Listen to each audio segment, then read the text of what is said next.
Bonjour à tous, je suis heureux de vous retrouver sur notre canal préféré Cathol TV pour méditer avec vous les textes de ce 7e dimanche de Pâques.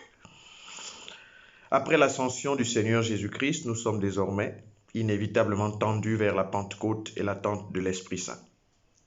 Que ce même Esprit Saint nous éclaire pour que nous puissions nous ouvrir à la parole, qui est assurément l'un des moyens par lesquels il nous guide vers la vérité tout entière. Cette vérité n'est autre que notre Seigneur Jésus-Christ, que nous ne finirons jamais d'ailleurs de découvrir à chaque fois que nous nous mettons à méditer sa parole guidée par l'Esprit Saint. Commençons par écouter la première lecture de ce dimanche dans le livre des Actes des Apôtres. En ces jours-là, Pierre se leva au milieu des frères qui étaient réunis au nombre d'environ 120 personnes et il déclara: Frères, il fallait que l'Écriture s'accomplisse.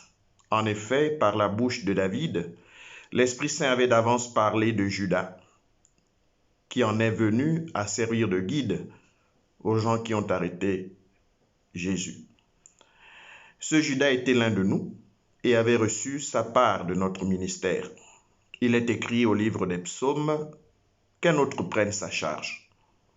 Or, il y a des hommes qui nous ont accompagnés durant tout le temps où le Seigneur Jésus a vécu parmi nous. Depuis le commencement, lors du baptême donné par Jean, jusqu'au jour où il fut enlevé d'auprès de nous. Il faut donc que l'un d'entre eux devienne, avec nous, témoin de sa résurrection. On en présenta deux, Joseph appelé Barsabas, puis surnommé Justus, et Matthias. Ensuite, on fit cette prière. Toi, Seigneur, qui connais tous les cœurs, désigne lequel des deux tu as choisi, pour qu'il prenne dans le ministère apostolique la place que Judas a désertée en allant à la place qui était désormais la sienne. On tira au sort entre eux et le sort tomba sur Matthias, qui fut donc associé par suffrage aux 11 apôtres. Chers fidèles, chers frères et sœurs, la démarche de l'apôtre Pierre, chef du collège apostolique, dans la première lecture de ce dimanche, est profondément une démarche ecclésiale. Pierre se lève au milieu des frères. Si le texte insiste tant que ça sur son intervention au milieu des frères, au milieu de la communauté, c'est sans doute pour mettre en valeur ce caractère combien ecclésial de sa démarche. Pierre parle pendant que les frères étaient réunis, dit le texte. La présence physique de l'assemblée nous rappelle les dangers d'une église supposée que nous imaginerions dans une communion virtuelle, qui ne serait pas forcément une communion spirituelle. L'église ne peut pas être une communion virtuelle. La communion spirituelle est une capacité de vivre des liens qui sont d'abord physiques, au-delà des simples contingences du temps et de l'espace. Autrement dit, nous avons d'abord des liens physiques et la communauté subsiste dans la communion même lorsque ces liens physiques semblent être, disons, effacés. Une église virtuelle serait par contre une communauté sans réel contact physique et qui, se réfugiant dans une vision universaliste désincarnée, croirait être une communauté simplement en pensée. L'Église ne peut pas être une communauté en pensée. Nous sommes humains et l'homme se nourrit de contacts et de relations. Dieu s'est incarné dans notre chair pour nous toucher. Arrêtons d'imaginer une Église sans relation et sans contact. Pierre parle du milieu de la communauté pendant que l'assemblée est réunie. Et si l'auteur des Actes nous précise le nombre de frères, environ 120 personnes, dit-il, c'est bien pour nous délivrer de ces vieux démons qui menacent la communauté. Ces démons de l'autoritarisme qui nous poussent à décider pour et au nom de la communauté qui ne se voit jamais associée de quelque manière que ce soit au processus décisionnel. Si déjà le vieil adage dit que la voix du peuple est la voix de Dieu, combien plus devrions-nous nous convertir, chers frères, pour croire que l'Esprit ne s'exprime réellement que lorsque le sens commun de la foi du peuple s'harmonise avec les choix de la hiérarchie. Ne trichons pas avec la communauté. Nous sommes frères et demeurons frères. Cette fraternité, Pierre l'assume parfaitement en parlant de Judas. Aucun propos amer, aucun ressentiment, aucune exclusion, pas d'anathème. Ce Judas, dit-il, était l'un de nous. L'un de nous. Bien qu'au passé, cela n'enlève rien à ce qu'il avait reçu comme part de notre ministère. En parlant ainsi, Pierre souligne le mystère de l'appel de Dieu qui ne donne à aucun homme le droit d'en disposer selon ses caprices. Il y a toutefois un profond équilibre à rechercher et à garder, à sauvegarder. Et cet équilibre doit se faire entre l'ouverture au mystère et le devoir d'objectivité dont l'Église doit faire montre dans ses prises de décision. Ce n'est pas parce que nous respectons la vocation, parce que nous l'avons déjà dit, c'est Dieu qui appelle, que l'Église devrait manquer d'objectivité dans sa prise de décision. Pierre est ferme et catégorique, qu'un autre prenne sa charge, Et Pierre prend une décision, tout en respectant le choix qui a été fait sur Judas, tout en respectant sa vocation. Pierre n'affaiblit pas le caractère de son autorité pour dire devant les frères qu'un autre prenne sa charge. L'apôtre Pierre se donne même le droit d'établir, bien sûr du milieu de la communauté, cela va de soi, il établit les critères qui permettent de remplacer Judas. L'homme choisi devra être de ceux qui ont marché avec la communauté depuis le début, le commencement, jusqu'au jour où Jésus leur a été enlevé. La mention de Jean le Baptiste n'est pas fortuite, elle marque non seulement la continuité, mais elle signifie aussi ce passage décisif et qualitatif qui est un tournant pour la mission de l'Église. Après le baptême de Jean, les temps sont vraiment accomplis et c'est le début du ministère de Jésus. Ce ministère qui va s'épanouir par la suite dans l'Église avec le travail des apôtres sous la conduite de l'Esprit Saint. Pierre expose clairement la finalité de ce remplacement numérique dans le collège apostolique, qu'il ne manque pas de témoins de la résurrection du Seigneur. Mais ce témoignage est loin d'être une affaire personnelle, chers amis, c'est une mission d'Église. Qu'ils deviennent avec nous, souligne l'apôtre, témoins de la résurrection. C'est avec nous signifie clairement l'association de Matthias à un collège. C'est dans le ministère apostolique et non en dehors que Matthias devra exercer cette charge désertée par Judas. Soyons sensibles à d'autres détails qui ne sont pas moins importants. La modalité du choix est définie par l'Église, qui se donne toute la liberté d'exercer la mission qu'elle a reçue du Seigneur. C'est l'Église qui fixe la modalité du choix et qui la définit, la modalité. La première étape consiste à trouver des hommes à présenter à la communauté. On en choisit 2, dit le texte. Et la seconde étape consiste à tirer au sort.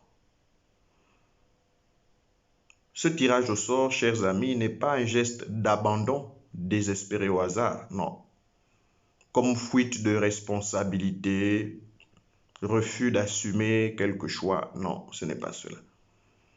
Le tirage au sort ici exprime un abandon à la providence divine. Non seulement la démarche de la prière est au cœur de leur action, mais le contenu même de cette prière nous renseigne sur la démarche de la communauté. Toi, Seigneur, qui connais tous les cœurs, désigne lequel des deux tu as choisi. Et c'est à l'issue de cette démarche que Matthias fut, dit le texte, associé aux 11. Je répète que ce tirage au sort n'est pas un abandon aveugle au hasard qui déciderait à la place des responsables de l'Église. Non, c'est un abandon à la providence divine. C'est le Seigneur qui choisit. Chers amis, ce commentaire aurait été un peu long, mais il y aurait tellement à dire sur ce texte, aussi riche que nous lègue la tradition apostolique, pour nous donner précisément des ressources pour organiser encore l'Église d'aujourd'hui. C'est à nous d'en tirer profit et de savoir les adapter, ces réalités, à notre temps, pour laisser l'Esprit Saint s'exprimer dans l'Église et continuer de la guider. Le psaume de ce dimanche est le psaume 102. Le refrain est le suivant. Le Seigneur a son trône dans les cieux. Bénis le Seigneur, ô mon âme, bénis son nom très saint, ô mon être. Bénis le Seigneur, ô mon âme, n'oublie aucun de ses bienfaits. Comme le ciel domine la terre, fort est son amour pour qui le craint. Aussi loin qu'est l'Orient de l'Occident, il met loin de nous nos péchés. Le Seigneur a son trône dans les cieux, sa royauté s'étend sur l'univers. Messager du Seigneur, bénissez-le, invincible porteur de ses ordres. Le Seigneur a son trône dans les cieux. Le psaume responsorial de ce dimanche est une louange à la manifestation de la souveraineté de Dieu. Comme le signifie déjà le refrain, le Seigneur a son trône dans les cieux. Et le psalmiste s'adresse de manière directe à sa propre âme en l'invitant à bénir le Seigneur pour ses bienfaits. Bénis le Seigneur, ô mon âme, n'oublie aucun de ses bienfaits. Cette bénédiction s'enracine nécessairement dans la mémoire. N'oublie aucun de ses bienfaits. Chers amis, chers frères et sœurs, l'oubli est dangereux parce qu'il nous éloigne de Dieu. Rappelons-nous le peuple d'Israël dans le désert qui, devant les difficultés du chemin, commence à oublier la geste héroïque par laquelle le Seigneur l'a délivré de l'esclavage en Égypte, pour ne plus se souvenir de manière nostalgique que des fausses sécurités de la vie d'esclave. On parle souvent de cette métaphore des oignons d'Égypte, qui devient le seul souvenir d'Israël, qui a oublié la geste héroïque de Dieu qui l'a délivré de l'esclavage. Dire que le Seigneur a son trône dans les cieux ne signifie pas qu'il ne règne pas sur la terre ou qu'il serait limité au seul univers qu'est le ciel ou que sont les cieux. La deuxième strophe ajoute en effet « Comme le ciel domine la terre, fort est son amour pour qui le craint. » Soyons sensibles au mérisme, cette figure très utilisée par la littérature biblique pour exprimer une totalité, un ensemble. En nommant deux extrêmes, c'est-à-dire le ciel, la terre, l'Orient, l'Occident, l'auteur biblique entend signifier une totalité. Cette figure s'appelle le mérisme. La royauté de Dieu s'étend donc sur tout l'univers, du monde inconnu que l'homme ne voit pas et qui est signifié par les cieux, c'est au-delà que l'homme biblique ne peut atteindre, jusqu'au monde connu, terrestre, qu'il a déjà du mal à dominer, que l'homme a du mal déjà à dominer. Dieu étend son règne de ce monde inconnu que l'homme n'atteint pas, que sont les cieux, jusqu'à ce monde connu que l'homme a du mal déjà à dominer, qu'est la terre. Dieu règne, et il règne sur tout cet ensemble. Et en régnant sur cet ensemble, Dieu réalise l'unité de ces deux réalités que l'homme est tenté de séparer parce qu'il est incapable de les unifier. L'homme est incapable d'unifier le ciel et la terre, et il en réalise la distance. Mais seul Dieu, en régnant sur les deux réalités, est capable de réaliser justement l'unité. Reconnaître au-delà de ses incapacités un plus grand que lui, qui est capable d'unifier ce que lui ne saurait unifier, c'est cela qui rend l'homme religieux et capable d'adoration. L'homme devient religieux et capable d'adoration lorsqu'il reconnaît un au-delà, lorsqu'il reconnaît une personne au-dessus de lui qui soit capable de réaliser l'unité du ciel et de la terre que lui ne peut réaliser. Mais l'homme est surtout invité à comprendre que le règne de Dieu s'exprime fondamentalement dans sa capacité à mettre loin de nous nos péchés. Aucune créature n'a ce pouvoir. Aucun être humain, aucune œuvre humaine ne peut justifier l'homme. Aucun sacrifice, aucune intercession, s'ils ne tirent leur existence de Dieu seul, ne peuvent effectivement effacer les péchés de l'homme. Et nous qui sommes les messagers et porteurs des ordres du Seigneur avons mission de l'annoncer, comme se conclut le psaume. Messager du Seigneur, bénissez-le, invincible porteur de ses œuvres. Commençons par lire le texte de la deuxième lecture de ce dimanche, qui est tiré de la première lettre de Saint Jean. Bien-aimés, puisque Dieu nous a tellement aimés, nous devons nous aussi nous aimer les uns les autres. Dieu, personne ne l'a jamais vu. Mais si nous nous aimons les uns les autres, Dieu demeure en nous, et en nous son amour atteint la perfection. Voici comment nous reconnaissons que nous demeurons en lui et lui en nous. Et nous a donné part à son esprit. Quant à nous, nous avons vu et nous attestons que le Père a envoyé son Fils comme sauveur du monde. Celui qui proclame que Jésus est le Fils de Dieu, Dieu demeure en lui et lui en Dieu. Et nous avons reconnu l'amour que Dieu a pour nous et nous y avons cru. Dieu est amour. Qui demeure dans l'amour demeure en Dieu et Dieu demeure en lui. Le commentaire à cette deuxième lecture sera un peu plus bref. Et il consiste essentiellement à reconnaître que la deuxième lecture de ce dimanche est éclairante, puisqu'elle insiste sur l'amour. Elle nous permet de situer l'autorité et la puissance de Dieu dont nous parlions déjà à travers le psaume dans ce que Dieu a de plus fragile et de vrai, l'amour. Chers amis, l'amour est éclairant parce que l'amour est fragile. Dieu est amour. Dieu s'exprime par sa fragilité envers sa créature. Il suffit de voir combien une mère est fragile devant son enfant qu'elle aime pour comprendre le sens de l'amour. L'amour est le seul domaine de définition et d'action de Dieu pour sa créature. C'est pourquoi nous devons nous aussi nous aimer les uns les autres. C'est une conséquence de l'amour que nous recevons de Dieu. Chers amis, cet amour dont parle l'apôtre Jean est loin d'être un simple mimétisme. Nous ne sommes pas dans le mimétisme. Il ne s'agit pas de singer l'amour de Dieu, j'exagère à peine, mais d'en faire la source de notre amour. Il ne s'agit pas de singer l'amour de Dieu, mais d'en faire la source de notre amour. Nous ne sommes pas dans le mimétisme.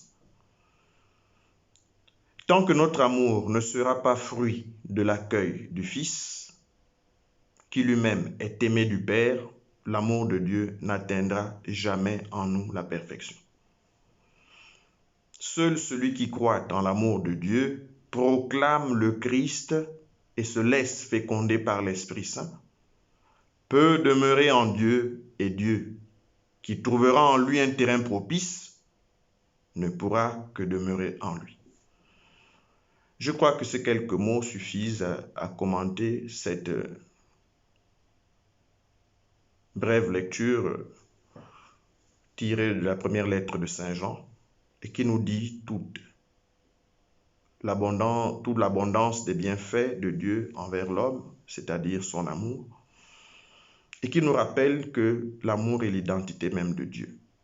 Dieu est fragile devant sa création parce qu'il l'aime. Nous proclamons l'évangile de ce dimanche, évangile de Jésus-Christ selon Saint Jean. En ce temps-là, les yeux levés au ciel, Jésus priait ainsi. Père saint, garde mes disciples unis dans ton nom, le nom que tu m'as donné pour qu'ils soient un, comme nous-mêmes. Quand j'étais avec eux, je les gardais unis dans ton nom, le nom que tu m'as donné. J'ai veillé sur eux et aucun ne s'est perdu, sauf celui qui s'en va à sa perte, de sorte que l'écriture soit accomplie. Et maintenant que je viens à toi, je parle ainsi dans le monde, pour qu'ils aient en eux ma joie et qu'ils en soient comblés. Moi, je leur ai donné ta parole et le monde les a pris en haine parce qu'ils n'appartiennent pas au monde, de même que moi, je n'appartiens pas au monde. Je ne prie pas pour que tu les retires du monde, mais pour que tu les gardes du mauvais. Ils n'appartiennent pas au monde, de même que moi, je n'appartiens pas au monde. Sanctifie-les dans la vérité, ta parole est vérité. De même que tu m'as envoyé dans le monde, moi aussi je les ai envoyés dans le monde. Et pour eux, je me sanctifie moi-même, afin qu'ils soient eux aussi sanctifiés dans la vérité. Chers amis, chers frères et sœurs, l'évangile de ce dimanche nous présente une partie de la prière de Jésus.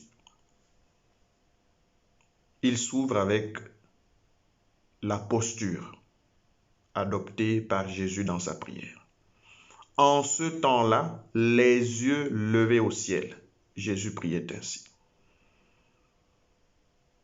Mes amis, nos postures sont souvent aussi éloquentes que nos paroles. Qui lève les yeux se reconnaît petit et se met dans une posture d'accueil d'un plus grand que lui. Comme les yeux de l'esclave vers la main de son maître, comme les yeux de la servante vers la main de sa maîtresse, nos yeux levés vers le Seigneur notre Dieu attendent sa pitié. C'est le psaume 122, verset 2. Nos postures sont aussi éloquentes que nos paroles. Dans sa prière, Jésus demande au Père de garder ses disciples unis dans son nom. Qu'est-ce que cela peut signifier? Ce qui est intéressant, c'est que Jésus affirme que ce nom, le Père le lui a donné. Il y a donc comme une transmission qui se fait du Père vers le Fils et du Fils vers les disciples. Et ce même Fils qui a le pouvoir de garder les disciples unis dans le nom du Père, puisqu'il dit qu'il le faisait lorsqu'il était avec eux, s'adresse au Père pour lui demander de le faire. La prière de Jésus est toute offrande. La prière de Jésus est ouverture à la volonté du Père et accueil de cette volonté. Elle se remet entièrement entre ses mains. Le même Jésus qui affirme qu'il avait le pouvoir de maintenir ses disciples dans le nom du Père et qu'il l'a fait lorsqu'il était avec eux, le voilà qui s'abandonne, comme s'il n'avait pas reçu ce pouvoir. Jésus s'offre, sa prière est offrande. Et en même temps, elle est accueil de la volonté du Père, elle est accueil de l'action du Père dans les disciples. En l'espace de quelques versets, Jésus parle 9 fois du monde, 9 fois. C'est quand même étrange. Du conflit entre le monde d'une part et les disciples D'autre part, de ce conflit donc émerge une réalité essentielle. La volonté de Jésus est que les siens aient en eux sa joie et qu'ils en soient comblés. Sauf que le don qu'il leur fait, et cela il faut bien le souligner, c'est essentiellement sa parole. Cette parole est vérité. Et le monde les prend en haine parce qu'il est contraire à la vérité. Nous y sommes. Il ne s'agit donc pas pour les disciples de se soustraire à la réalité du monde, puisque c'est le lieu où ils sont envoyés par le Maître, mais il s'agit pour eux de rester fidèles à la vérité, d'être sanctifiés dans la vérité.